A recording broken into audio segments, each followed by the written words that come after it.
وفا پیشہ قسط نمبر 1۔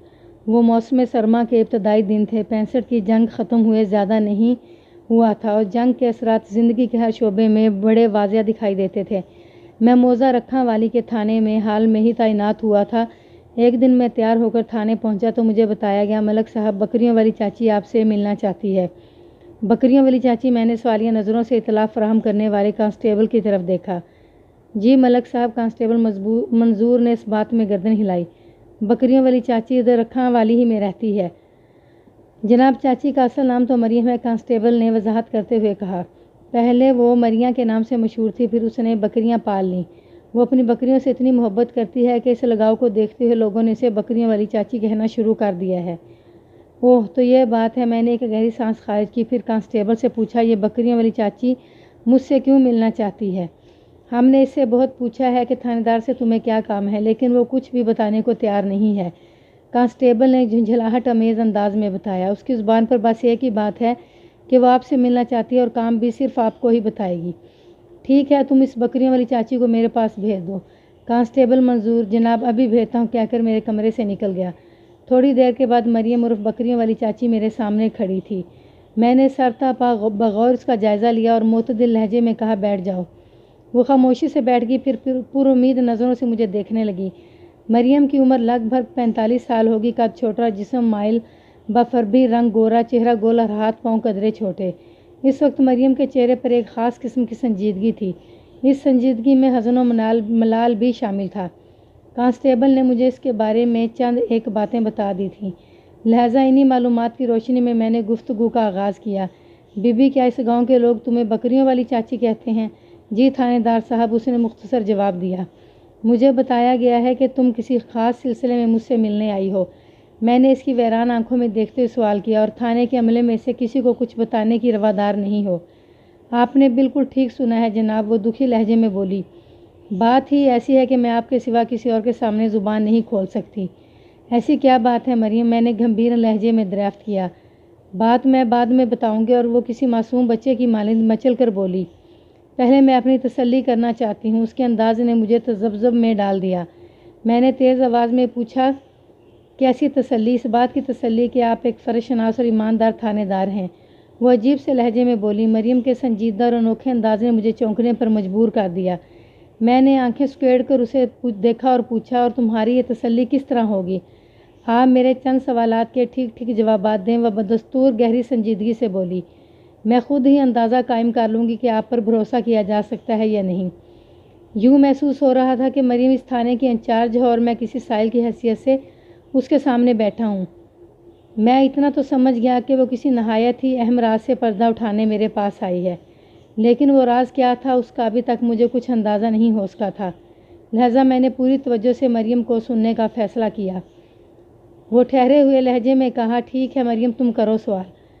اس نے پوچھا، تھانے دار صاحب، کیا آپ کی نظر میں اس گاؤں کے سب لوگ برابر ہیں؟ بالکل، میں تمام لوگوں کو ایک ہی نظر سے دیکھتا ہوں، میں نے مضبوط لہجے میں جواب دیا۔ قانون سب کے ساتھ یکساں سلوک کرنے کو کہتا ہے، یعنی آپ کی نگاہ میں یہاں کوئی چھوٹا بڑا نہیں، وہ معنی خیز انداز میں بولی۔ جو بھی کسی جرم میں ملوث ہوگا اس کے جرم کے سزا کے مطابق سزا ضرور ملے گی۔ کوئی اپنی طاقت و اختیار کی وجہ سے کسی خاص رعایت یا چھوٹ کا مستحق تو نہیں ہو سکتا۔ بالکل، یہ ایک اصولی بات ہے۔ میں نے اس بات میں گردن ہلائی اور کہا، قانون اسی بات کا تقاضا کرتا ہے۔ وہ اپنی تسلی کو آخری مراحل سے گزارتے ہوئے بولی، آپ کا مطلب یہی ہے نا کہ اگر کسی چودھری، وڈیرے یا پٹواری کی اولاد بھی جرم کرے گی تو وہ اپنے باپ کے تعلقات کی وجہ سے سزا سے بچ نہیں سکے گی؟ ہاں بھائی، میرا یہی مطلب ہے، میں نے جواب دیا۔ وہ مطمئن انداز میں ایک گہری سانس خارج کرتے ہوئے بولی، ٹھیک ہے، میں آپ سے بات کر سکتی ہوں۔ اس کا مطلب ہے، میں نے سوالیہ نظروں سے اس کی طرف دیکھا، تمہاری تسلی ہو گئی کہ میں ایک فرض شناس اور ایماندار انچارج ہوں؟ اس نے اس بات میں سر ہلایا اور تصدیقی انداز میں بولی، جی تھانے دار صاحب، آپ سے پہلے جو یہاں تھانے دار تھے وہ بہت مختلف اور عجیب و غریب تھے۔ ان کے نزدیک طاقتور اور پہنچ والے لوگ سزا سے مبرہ تھے، ان کا قانون ہر انسان کے لیے مختلف تھا۔ میں نے جب اپنا مسئلہ کھرل صاحب کے سامنے رکھا تو انہوں نے مجھے پاگل قرار دے دیا۔ وہ میری قانونی مدد تو کیا کرتے، انہوں نے تو میرے مسئلے کو توجہ سے سننا بھی گوارا نہیں کیا۔ میں بے بس عورت سوائے رونے دھونے کے اور کچھ نہ کر سکی۔ میں نے بغور اپنے سامنے بیٹھی بکریوں والی چاچی کا جائزہ لیا۔ اس کے چہرے پر موجودہ تاثرات میں مجھے کوئی کھوٹ نظر نہ آیا۔ وہ ان لمحات میں بے حد جذباتی اور رنجیدہ ہو رہی تھی۔ اس کی کیفیت کے پیش نظر میں نے گہری سنجیدگی سے کہا، مریم بی بی، قانون کسی کے باپ کی جاگیر نہیں جو بوقت ضرورت اس میں لچک اور سختی پیدا کر لی جائے۔ یہ ہر شاہ و گدھا اور چھوٹے بڑے پر یکساں لاگو ہوتا ہے۔ کوئی مجید کھرل یا ملکہ صفدر حیات تھانہ انچارج کی حیثیت سے اس میں ترمیم اور اضافہ نہیں کر سکتے ہیں۔ اس نے متاثر کن انداز میں اپنے سر کو اثباتی جنبش دی۔ میں نے نرم لہجے میں کہا، مریم تم بلا خوف و خطر مجھے اپنا مسئلہ بتا سکتی ہو۔ میں تمہارے مسئلے میں انصاف کے تقاضے پورے کرنے کی کوشش کروں گا۔ مجھ سے پہلے موضع رکھاں والی کے اس تھانے میں مجید کھرل بطور انچارج تعینات تھا۔ میں نے کھرل کی بے اعتدالیوں اور بدعنوانیوں کے بہت سے قصے سن رکھے تھے۔ وہ طاقت کو سلام کرنے اور کمزوری کو بدنام کرنے والا تھا۔ ایسے کسی بھی شخص سے قانون کی بالادستی قائم کرنے کی توقع نہیں رکھنی چاہیے۔ ایسے اہلکار بلکہ نااہلکار قانون کے رکھوالے نہیں بنیارے ہوتے ہیں۔ مریم چند لمحات تک سوچتی ہوئی نظروں سے مجھے دیکھتی رہی، پھر ایک گہری سانس خارج کرتے ہوئے بولی، تھانے دار صاحب، یہاں رکھاں والی میں پٹواری دوست محمد کا بڑا اثر و رسوخ ہے۔ میں اس کی شکایت لے کر آئی ہوں۔ آپ سے پہلے میں نے تھانے دار مجید کھرل سے بھی شکایت کی تھی، لیکن اس نے میری ایک نہ سنی اور مجھے پاگل قرار دے دیا۔ وہ بات ادھوری چھوڑ کر خاموش ہوئی تو میں نے گہری سنجیدگی سے استفسار کیا، تمہیں پٹواری دوست محمد سے کس قسم کی شکایت ہے؟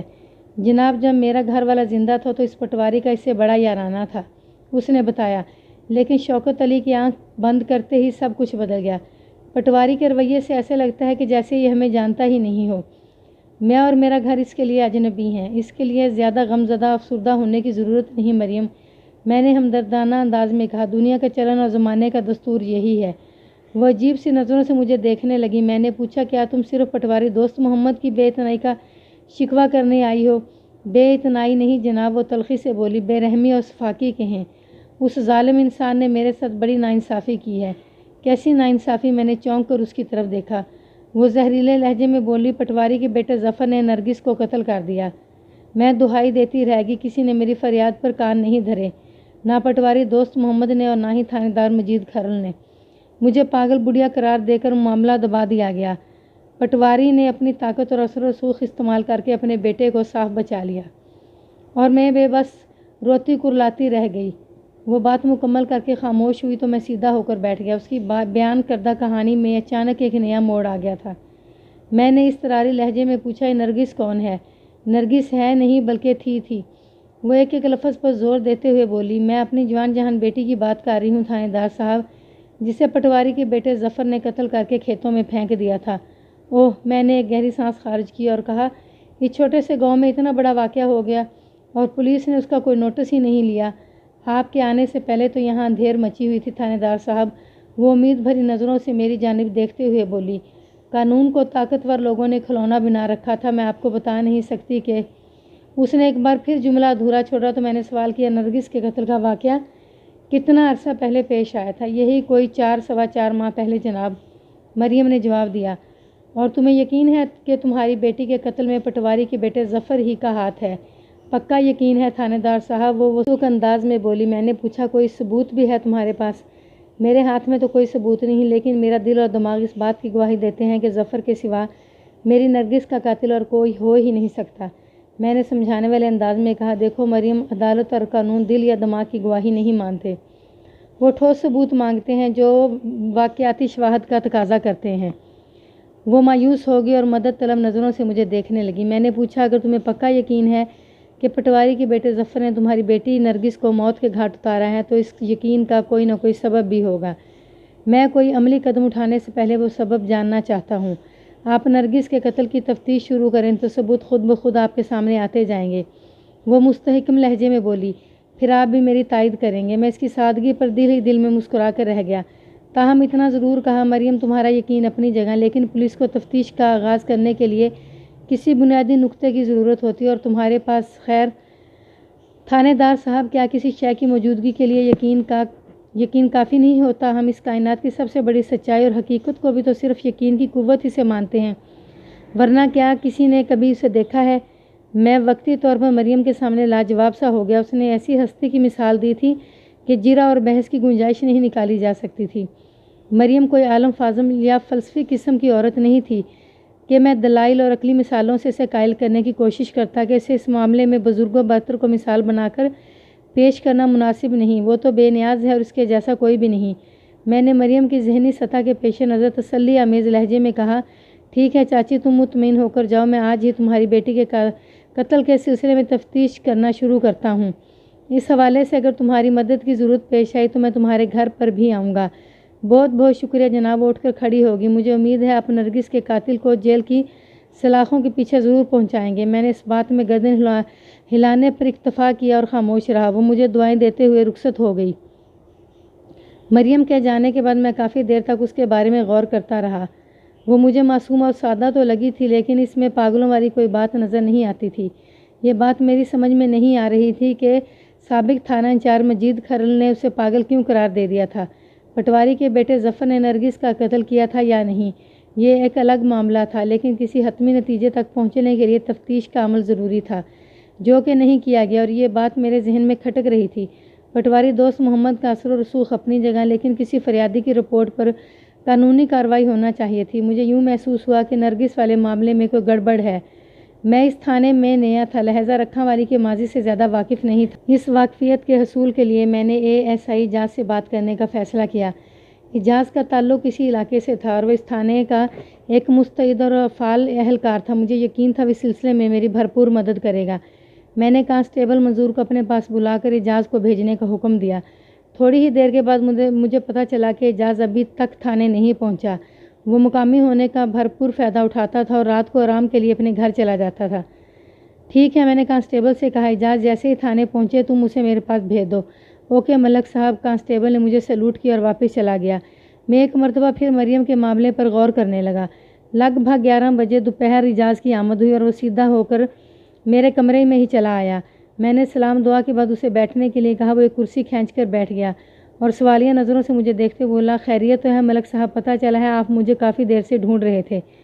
تمہارے سوال کا جواب تو میں بعد میں دوں گا، میں نے گہری سنجیدگی سے کہا۔ پہلے تم یہ بتاؤ کہ کسی پولیس اہلکار کے مقامی ہونے کا یہ مطلب ہے کہ وہ جب دل چاہے ڈیوٹی پر آئے، دن چڑھے یا شام ڈھلے؟ نہیں جناب، وہ ندامت آمیز لہجے میں بولا، ہرگز یہ مطلب نہیں ہے۔ تو پھر؟ میں نے چبھتی ہوئی نظروں سے اسے گھورا۔ وہ وضاحت کرتے ہوئے بولا، ملک صاحب بات دراصل یہ ہے کہ پچھلی رات سے میرے بیٹے کو تیز بخار ہے، بس فرہاد ہی کی وجہ سے آج تھانے پہنچنے میں دیر ہو گئی، ورنہ آپ پوچھ لیں کسی سے بھی میں روزانہ وقت پر آ جاتا ہوں۔ میں نے رواداری سے میں پوچھ رہی، اجاز کہیں تمہارے فرہاد کو کسی شیریں والا بخار تو نہیں؟ نہیں جناب، وہ جلدی سے نفی میں گردن چھٹکتے ہوئے بولا، میرے بیٹے فرہاد کی عمر تو ابھی صرف 4 سال ہے، اسے کیا پتہ شیریں کیا ہوتی ہے؟ وہ بالکل درست کہہ رہا تھا۔ واقعہ اس زمانے میں 4 سال کیا 14 سال کے لڑکوں کو بھی شیریں، لیلا، ہیر اور سسی کی اہمیت سے آگاہی نہیں ہوا کرتی تھی۔ اس کے مقابلے میں آج کا زمانہ بڑا تیز ہے اور بچے بھی اس سے زیادہ ترار۔ میڈیا کی آزادی اور ملکی اور غیر ملکی ٹی وی چینلز کی بھرمار نے بچوں کو سن بلوغت سے بہت پہلے ہی بالغ اور واقف بنا دیا ہے۔ آج کے 5-6 سالہ بچے سے اگر پوچھا جائے کہ وہ کس سے شادی کرے گا تو اپنی پسند کے مطابق نام لینے میں کسی ہچکچاہٹ کا مظاہرہ نہیں کرتا۔ ہمارے والدین کو بعض معاملات میں ہم سے سخت شکایت ہوا کرتی تھی، بعض معاملات میں ہمیں اپنے بچوں سے شکوہ ہے، اور ہو سکتا ہے کہ آئندہ ان بچوں کو اپنے بچوں سے اسی طرح کے رنگین و سکین شکوے شکایت ہوں۔ میں نے ASI اجاز حسین کے مذکورہ عذر کو درست تسلیم کرتے ہوئے اصل موضوع کی طرف آنے میں ذرا دیر نہ لگائی اور گہری سنجیدگی سے پوچھا، اجاز کیا تم مریم کو جانتے ہو؟ آپ بکریوں والی چاچی کی بات کر رہے ہیں نا؟ اس نے چونک کر میری جانب دیکھا۔ میں نے اس بات میں گردن ہلاتے ہوئے کہا، ہاں میں اسی مریم کے بارے میں پوچھ رہا ہوں۔ جی ملک صاحب، وہ سر کو اس باتیں جنبش دیتے ہوئے بولا، میں بکریوں والی چاچی کو اچھی طرح جانتا ہوں۔ اگر تم اس سے اچھی طرح واقف ہو تو پھر اس کا مسئلہ بھی تمہارے علم میں ہوگا۔ کون سا مسئلہ ملک صاحب؟ اس نے الجھن زدہ انداز میں مجھے دیکھا۔ میں نے بتایا، مجھے پتہ چلا ہے اس یہاں کے پٹواری دوست محمد اور سابق تھانہ انچارج مجید کھرل سے بڑی شکایت رہی ہیں۔ تم اسی گاؤں کے رہنے والے ہو اور مجید کھرل کے ساتھ بھی تم نے طویل عرصہ کام کیا ہے، لہذا اس معاملے پر تم سے بہتر انداز میں کوئی اور شخص روشنی نہیں ڈال سکتا۔ تم مجھے بتا سکتے ہو بکریوں والی چاچی کے ساتھ کون سے مسائل ہیں؟ ASI سے بات کرتے ہوئے میں نے دانستہ نرگس اور ظفر محمود کا ذکر نہیں کیا تھا۔ میں یہ دیکھنا چاہتا تھا کہ میرے اشارے پہ اجاز کا ذہن کس طرف جاتا ہے۔ میرے سوال کے جواب میں اس نے بتایا، ملک صاحب بکریوں والی چاچی کا ذہنی توازن درست نہیں، یہ عجیب سی الٹی سیدھی باتیں کرتی رہتی ہے، اس لیے سمجھدار لوگ اس کی باتوں پر زیادہ توجہ نہیں دیتے۔ اگر آپ معاملے کی نشاندہی کر دیں تو مجھے جواب دینے میں آسانی ہو جائے گی۔ ہوں۔ میں نے ASI سے پوچھا، تمہیں یہ تو معلوم ہی ہوگا کہ کوئی 4 ماہ پہلے مریم کی بیٹی نرگس کو قتل کر کے کھیتوں میں پھینک دیا گیا تھا۔ اس کا خیال ہے کہ نرگس کی موت کا ذمہ دار پٹواری دوست محمد کا بیٹا ظفر محمود ہے۔ وہ شکایت لے کر یہاں تھانے میں آئی تھی، لیکن سابق تھانہ انچارج نے اس کی فریاد پر کان دھرنے کی بجائے اسے پاگل قرار دیتے ہوئے اس معاملے کو دبا دیا تھا۔ دوست محمد کے اثر و رسوخ نے اس کے بیٹے پر آنچ نہیں آنے دی۔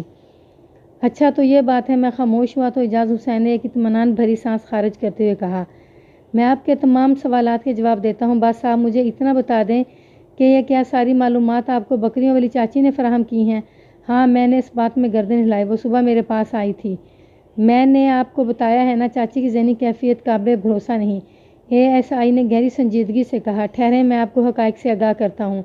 میں پوری توجہ سے اس کی طرف دیکھنے لگا۔ وہ کھنکھار کر گلا صاف کرتے ہوئے بولا، ملک صاحب، پہلی بات تو یہ ہے کہ بکریوں والی چاچی کی بیٹی نرگس 4 ماہ پہلے نہیں بلکہ لگ بھگ 1 سال قبل اس دنیا سے رخصت ہوئی تھی۔ اسے کسی نے قتل نہیں کیا تھا، اس نے خودکشی کی تھی۔ ایک صبح وہ اپنے بستر پر مردہ پائی گئی تھی اور وہ بھی اس طرح اس نے کلائیوں کی رگیں کاٹ ڈالی تھیں۔ اس کے بدن سے خارج ہونے والے تیز رفتار خون نے پورے بستر کو لہو لہان کر دیا تھا۔ اور جہاں تک چاچی کی شکایت اور کھل صاحب کی عدم توجہی کا تعلق ہے تو یہ بالکل ایک الگ معاملہ تھا۔ الگ معاملہ کیا مطلب؟ وہ سانس لینے کے لیے رکا تو میں نے فوراً سوال داغ دیا۔ ASI نے جواب دیا، ملک صاحب، 4 ماہ پہلے چاچی جو شکایت لے کر کھرل صاحب کے پاس آئی تھی، اس معاملے کا نرگس سے کوئی تعلق نہیں تھا۔ یہ تم بڑی عجیب بات کر رہے ہو۔ میں نے الجھن زدہ نظروں سے اسے دیکھا۔ چاچی نے تو مجھے بتایا ہے کہ وہ نرگس کے قتل کے سلسلے میں فریاد لے کر سابق تھانہ انچارج کے پاس آئی تھی۔ اس کا دعویٰ ہے کہ پٹواری دوست محمد کے بیٹے ظفر محمود نے اس کی بیٹی نرگس کو قتل کر کے اس کی لاش ادھر کھیتوں میں پھینک دی تھی، لیکن تھانے دار نے اس کی بات کا یقین نہیں کیا اور ظفر کو صاف چھوڑ دیا۔ میں نے بات نامکمل چھوڑ کر ASI کو سوالیہ نظروں سے دیکھا تو اس نے تعصب سے گردن ہلاتے ہوئے کہا، جناب، میں نے کہا ہے نا کہ بکریوں والی چاچی کا ذہنی توازن ٹھیک نہیں۔ نرگس کی خودکشی کے بارے میں آپ کو بتا ہی چکا ہوں۔ باقی جہاں تک کھیتوں میں کسی لاش کے ملنے کا تعلق ہے تو یہ قصہ بڑا موزیقہ خیز اور دلچسپ ہے۔ سنیں گے تو آپ کو چاچی کی ذہنی حالت کا بخوبی اندازہ ہو جائے گا۔ ایسی بات نہیں ہے کہ کھرل صاحب نے چاچی کی شکایت پر کوئی قانونی کارروائی نہ کی ہو۔ کھرل صاحب نے مجھے جائے وقوع کا جائزہ لینے کے لیے روانہ کیا تھا۔ میں چاچی مریم کے ہمراہ اس کھیت میں پہنچا جہاں چاچی کے بیان کے مطابق ظفر نے نرگس کی لاش پھینکی تھی، لیکن وہاں کی صورتحال نے مجھے پہلے کہکھے لگانے پر مجبور کیا اور بعد ازاں مجھے چاچی کی حالت پر شدید غصہ آیا۔ کیوں؟ میں نے آنکھیں سکیڑ کر اس کی طرف دیکھا۔ تم نے وہاں کیا ایسا دیکھ لیا تھا؟ کیا نرگس کی لاش کھیتوں میں موجود نہیں تھی؟ ہرگز نہیں ملک صاحب، اس نے بڑی شدت سے نفی میں گردن ہلائی۔ میں نے متذبذب لہجے میں استفسار کیا، پھر وہ بولا، جناب، وہاں کھیتوں میں مجھے ایک بکری مردہ حالت میں پڑی نظر آئی تھی۔ کسی شخص نے بکری کی گردن کاٹ کر اسے کھیتوں میں پھینک دیا تھا۔ یہ سچ ہے کہ وہ بکری چاچی مریم کی ملکیت تھی، لیکن وہ ہرگز نرگس نہیں تھی۔ میں نے شک زدہ نظروں سے چاچی کا جائزہ لیا تو وہ گلگیر آواز میں احتجاج کرنے لگی، مجھے پتہ ہے آپ کو میری بات کا یقین نہیں آیا، لیکن میں بڑی سے بڑی قسم کھانے کو تیار ہوں، یہ نرگس ہے، میری پیاری بیٹی نرگس، جسے پٹواری کے ظالم بیٹے نے قتل کر کے یہاں پھینک دیا ہے۔ میں تھانے دار کے سامنے بھی یہی بیان دوں گی اور کچہری میں جا کر بھی یہی دہائی دوں گی۔ ASI خاموش ہوا تو میں نے گمبھیر لہجے میں اسے دریافت کیا، یہ تو خاصی تشویشناک صورتحال ہے، پھر تم نے کیا کیا؟ جناب، کرنا کیا تھا، میں کھیتوں سے واپس تھانے آ گیا، ASI نے تھکے ہوئے لہجے میں جواب دیا۔